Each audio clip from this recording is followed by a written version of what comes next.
আরও একটা একতরফা ম্যাচ। বাংলাদেশ মেয়ে ফুটবল টিম যখন মাঠে নামে খেলতে তখন কিন্তু আপনি বুঝতেই পারেন যে গোলস গ্যালোর হবে, সেটাই হয়েছে। সাফ অনূর্ধ্ব-20 চ্যাম্পিয়নশিপ শুরু হয়ে গেছে 2025-এর এই টুর্নামেন্টটায়। মাত্র 4টা টিম পার্টিসিপেট করছে, বাংলাদেশ, শ্রীলঙ্কা, ভুটান এবং নেপাল। পাকিস্তান তারা টুর্নামেন্টে অংশ নিচ্ছে না, মালদ্বীপস তারাও অংশ নিচ্ছে না এবং ইন্ডিয়া তারাও অংশ নিচ্ছে না এবারে টুর্নামেন্টে। সো একটুখানি আমার মনে হয় যে টুর্নামেন্টের জৌলুসটা কমে গেছে, কারণ ইন্ডিয়া বা মালদ্বীপস যারা সাধারণত মেয়েদের ফুটবলে সাউথ এশিয়া রিজনে বেশ স্ট্রং, তারা এই টুর্নামেন্টে নাই। বাট বাংলাদেশের জন্য একটা বিশাল অপরচুনিটি, এবং মেয়েদের ফুটবলে এটা অপরচুনিটি কেন, তার মূল কারণটা হচ্ছে মেয়েরা কিন্তু ফুটবল খেলার সুযোগটা আসলে এই ধরনের টুর্নামেন্ট ছাড়া খুব বেশি পায় না। মেয়েদের প্রতিষ্ঠিত কোনো লিগ বাংলাদেশে সেভাবে সেই অর্থে আয়োজন করা হয় না। সুতরাং এই ধরনের টুর্নামেন্টগুলো আসলে এই মেয়েদের জন্য একটা দারুণ সুযোগ, অন্তত ম্যাচ কন্ডিশনে নিজেদের মানিয়ে নেওয়ার বিষয়টা নিয়ে, এবং সেই সাথে যদি বাংলাদেশ ট্রফি রিলেটেড সাকসেসগুলো পেতে থাকে সাউথ এশিয়ান রিজনটাতে, সেটা কিন্তু বাংলাদেশের স্টকটাকে আরেকটু বিল্ড আপ করছে ওয়ার্ল্ড ফুটবলে। আমরা কিন্তু সাফ আন্ডার-20 চ্যাম্পিয়নশিপসের সর্বোচ্চ সংখ্যক বারের চ্যাম্পিয়ন, আমরা 4 বারের চ্যাম্পিয়ন, ডিফেন্ডিং চ্যাম্পিয়ন। আমরা গত বছরের টুর্নামেন্টে আমরা জিতেছিলাম ইন্ডিয়ার সঙ্গে ফাইনালে, খুবই নাটকীয় একটা অবস্থায় 2 দলকে যৌথভাবে চ্যাম্পিয়ন ঘোষণা করা হয়েছিল, এবং তার আগে 2023-এ বাংলাদেশ নেপালকে হারিয়েছিল এই পার্টিকুলার আন্ডার-20 উইমেন্স চ্যাম্পিয়নশিপে সাফের।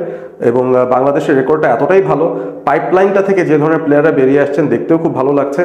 শ্রীলঙ্কার সাথে ফার্স্ট ম্যাচটা অনুমিত ছিল যে বাংলাদেশ ম্যাচটা জিতবে, কত ব্যবধানে জিতবে হয়তো সেটা নিয়ে মানুষের একটা চিন্তাভাবনা ছিল, এবং আজকে বাংলাদেশ 9-1 গোলে শ্রীলঙ্কাকে হারিয়ে দিয়েছে। ফার্স্ট হাফে 3টা গোল, সেকেন্ড হাফে 6টা গোল, এবং ম্যাচের পুরোটা সময় আসলে আপনি গোলগুলোর দিকে বেশি একটা চোখ হয়তো রাখবেন না, আপনি দুই দলের কোয়ালিটির তফাৎটার দিকে একটা আলাদা নজর রাখবেন। কারণ বাংলাদেশ যে দলটা নামিয়েছে সেই অনূর্ধ্ব-20 দলটার মধ্যেও ন্যাশনাল টিমে এশিয়ান চ্যাম্পিয়নশিপসের কোয়ালিফায়ার্সে যে স্কোয়াডটা খেলেছে সেই স্কোয়াডের 9 জন ফুটবলার এই দলের মধ্যে ছিলেন, এবং দলের যে ক্যাপ্টেন বাংলাদেশ সিনিয়র টিমের আফিদা, তিনিও কিন্তু এই আন্ডার-20 টিমেরও ক্যাপ্টেন।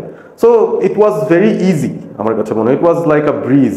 আরামসে কোনো ধরনের প্রেশার ছাড়াই বাংলাদেশ এই ম্যাচটা জিতে নিয়েছে 9-1 গোলে। সাগরিকা একটা হ্যাট্রিক পেয়েছে, বাংলাদেশের আজকে বেস্ট গোল স্কোরার বলা যায়। She was one of the best players in the previous seasons as well.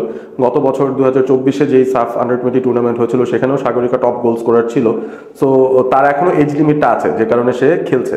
সে কিন্তু এখন সিনিয়র টিমেরই একজন মেম্বার, সেই স্কোয়াডেরই একজন মেম্বার। সো ওই দিক থেকে তার এক্সপিরিয়েন্সটা বাংলাদেশ কাজে লাগিয়েছে।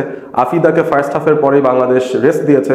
So we are gearing up, মাত্র গিয়ারিং আপ করছি। এবং এই টুর্নামেন্টের যেই ফরম্যাটটা রয়েছে, এখানে আসলে কোনো ফাইনাল হবে না, যেহেতু 4টা টিম খেলছে, তারা একে অপরের বিরুদ্ধে 2বার করে খেলবে, এবং তারপর পয়েন্টস টেবিলে যেই দলটা সবচেয়ে উপরে থাকবে 21শে জুলাই আমরা লাস্ট গেম উইকে যখন পেয়ে যাব পয়েন্টস টেবিলে সবচেয়ে উপরে কে আছে, তখন আমরা তাদেরকেই চ্যাম্পিয়ন হিসেবে গ্রহণ করব এবারে টুর্নামেন্টে। সো দ্যাটস দ্যাট, বেসিক্যালি খুব ইজি একটা উইন বাংলাদেশের মেয়ে ফুটবলারদের জন্য। এবং পরবর্তীতে যে চ্যালেঞ্জগুলো আসছে, নেপালের সঙ্গে রোববার দিন যে ম্যাচটা অনুষ্ঠিত হবে বাংলাদেশের, সেটা একটা টাফ ম্যাচ হবে আমার কাছে মনে হয়, টুর্নামেন্টের সবচেয়ে ডিফিকাল্ট ম্যাচ বাংলাদেশের হতে পারে। তবে আশাটাও এটাই করছি, বাংলাদেশ হয়তো এবার অপরাজিত থেকে চ্যাম্পিয়ন হয়ে যাবে এই টুর্নামেন্টের। আর এছাড়া আসলে বাড়তি কিছু বলার নেই।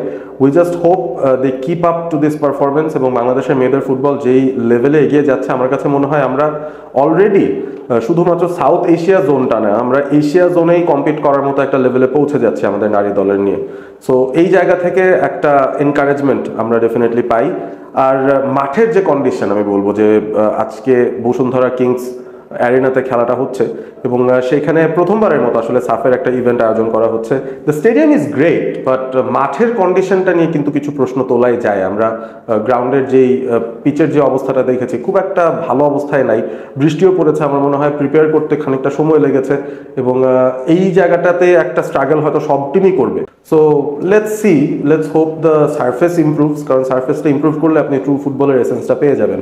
আর যারা যারা খেলাটা কিভাবে দেখবেন সেটা নিয়ে চিন্তা ভাবনা করছেন, তাদেরকে জানিয়ে রাখতে পারি টি স্পোর্টস তাদের ইউটিউব চ্যানেলে এই প্রত্যেকটা খেলা সম্প্রচার করবে। বাংলাদেশ টেলিভিশন বাংলাদেশের ম্যাচগুলোকে সম্প্রচার করছে এবং সেই সাথে ইউটিউবে স্পোর্টস ওয়ার্কস আছে যারা সাফের প্রত্যেকটা টুর্নামেন্ট প্রডিউস করে, প্রত্যেকটা টুর্নামেন্টের লাইভ কাভারেজটা তারা করে।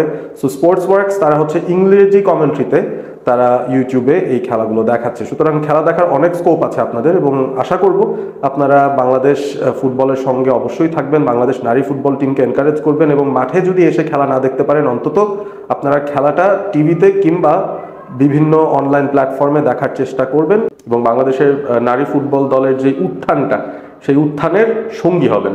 ভালো থাকবেন সবাই।